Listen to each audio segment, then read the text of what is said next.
Anda kembali di Metro Siang. Pemirsa, pemerintah melalui Kementerian Energi dan Sumber Daya Mineral memastikan tarif listrik subsidi bagi pelanggan golongan 450 volt ampere dan 900 volt ampere tetap stabil sepanjang 2025. Seperti apa tanggapan masyarakat? Sama-sama kita simak selengkapnya dalam segmen Santap Siang.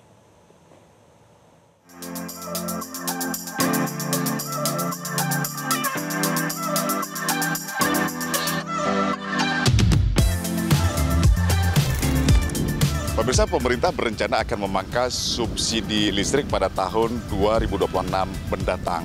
Meski anggaran untuk subsidi listrik dikurangi, namun langkah tersebut dipastikan tanpa menaikkan tarif dasar listrik. Dan nantinya anggaran tersebut ini akan dialihkan untuk pembangunan pembangkit-pembangkit listrik yang ramah lingkungan atau dengan energi baru terbarukan seperti pembangkit listrik tenaga surya atau PLTS salah satunya. Lantas bagaimana kemudian warga menanggapi terkait dengan rencana pemangkasan anggaran subsidi listrik tersebut? Saya Al-Hadi Habibi akan membahasnya sambil santap siang di Rumah Bing, Banda Aceh.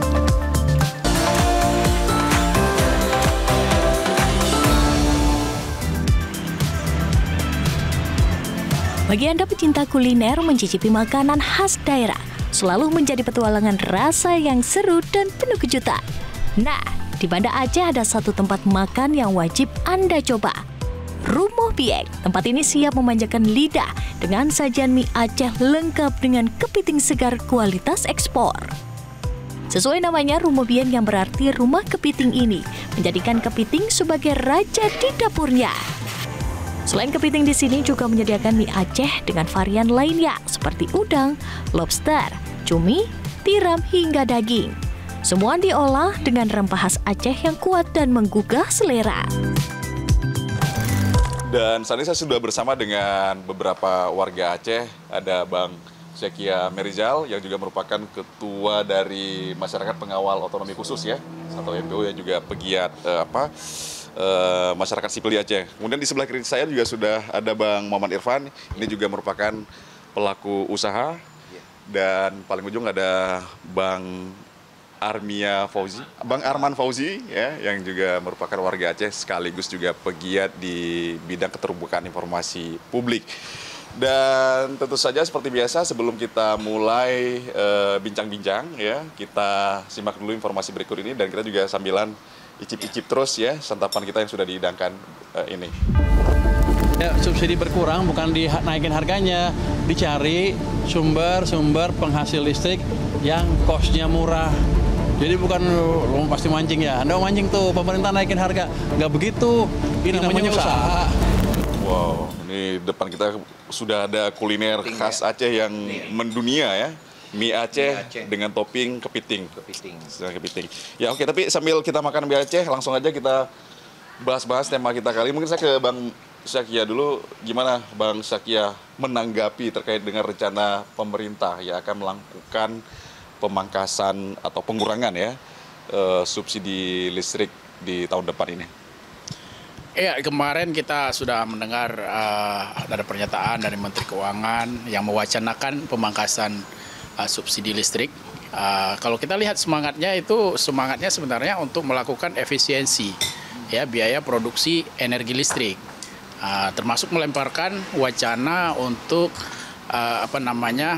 mempercepat transformasi ya sumber energi itu dari energi fosil ke energi baru terbarukan, EBT.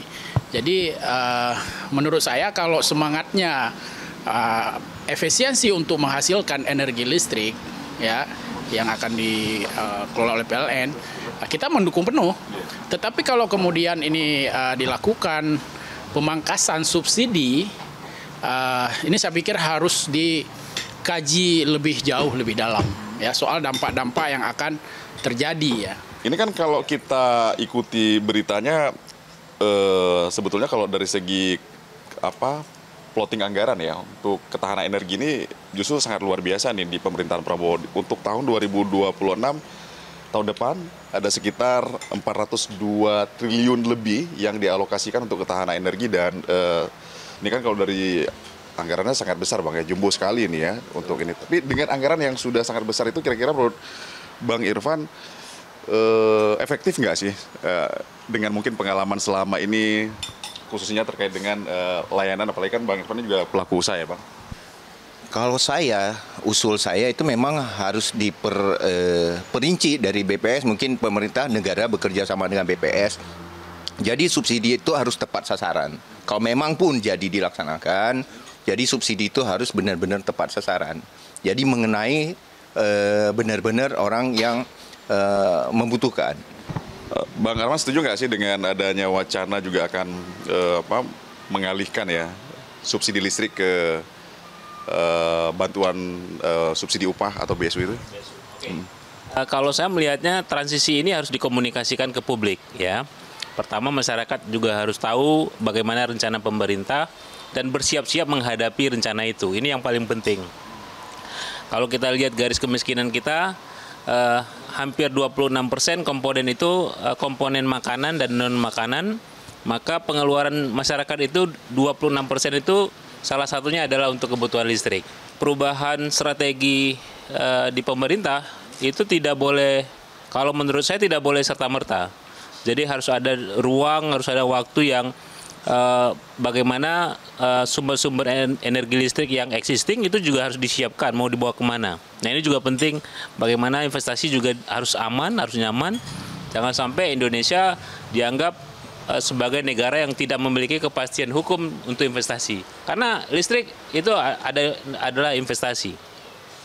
Jadi kalaupun pemerintah pusat saat ini kemudian merancang sebuah kebijakan energi kita yang mendorong komitmen perjanjian Paris, maka ini diberi waktu untuk bagaimana transisi ini berjalan secara baik, tidak tiba-tiba, dan menghitung bagaimana dampaknya bagi industri dan bagi masyarakat. Kalau Bang Zakia lihat sendiri, kan kita di Indonesia ini selama ini kalau untuk pasokan listrik secara kemampuan ya, ini mencukupi ya. Belum lagi kan selama ini juga sudah banyak sekali infrastruktur yang sudah dibangun begitu, ada banyak PLTU. Nah, kalau menurut Abang apakah juga ini langkah yang tepat mengingat juga ada sumber daya yang juga bisa jadi akan terancam juga dengan adanya transisi energi ini? Ya, saya pikir ini yang harus dihitung secara matang, ya, secara utuh, secara komprehensif oleh pemerintah.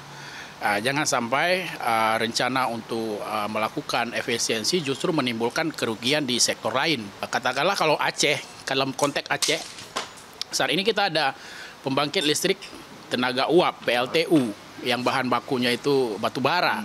Itu bahkan ada 4 unit ya kalau tidak salah di Nagan Raya.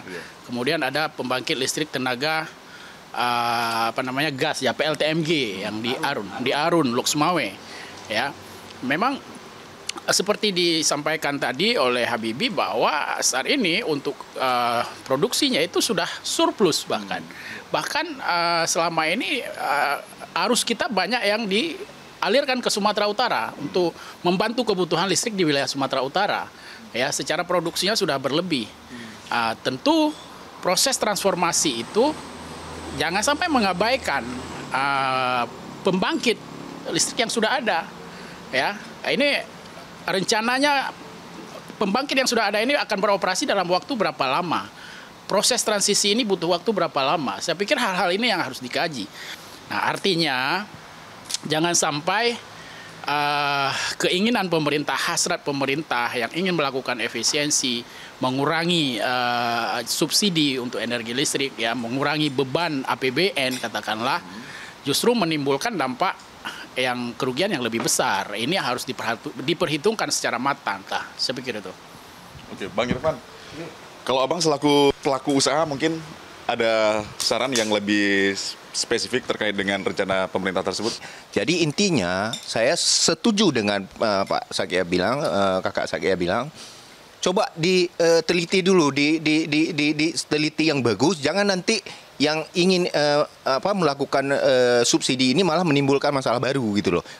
Ini kan dengan anggaran yang sangat besar ya untuk ketahanan energi dan juga khususnya terkait dengan subsidi energi listrik ini. Nah, supaya mungkin lebih tepat sasaran dan juga tidak menimbulkan masalah-masalah baru? Oke.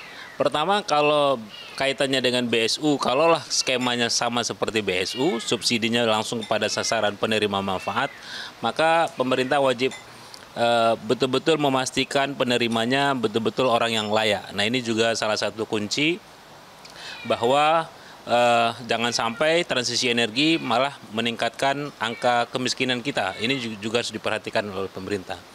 Yang kedua, transisi energi ini juga harus dipastikan jangan sampai menyebabkan terjadinya perlambatan ekonomi. Target Presiden Prabowo itu pertumbuhan ekonomi 8% di Indonesia itu harus menjadi salah satu hal yang harus dikejar. Nah, energi itu adalah urat nadi dari pertumbuhan ekonomi. Nah, kalau ini kemudian terjadi gejolak, maka kita khawatirkan rencana atau target 8% pertumbuhan itu tidak tercapai. Jadi betul-betul dihitung seperti yang disampaikan oleh teman-teman tadi. Pemerintah berhitung bagaimana formula yang tepat, waktu yang tepat, dan strategi yang tepat untuk transisi energi ini betul-betul kita persiapkan secara matang.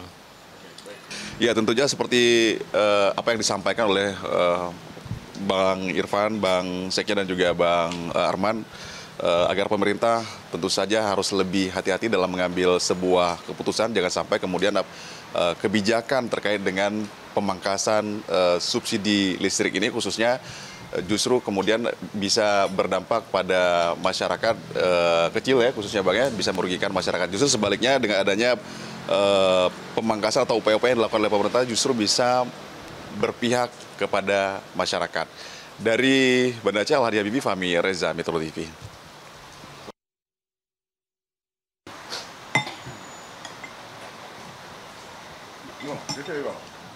Download Metro TV Extend sekarang.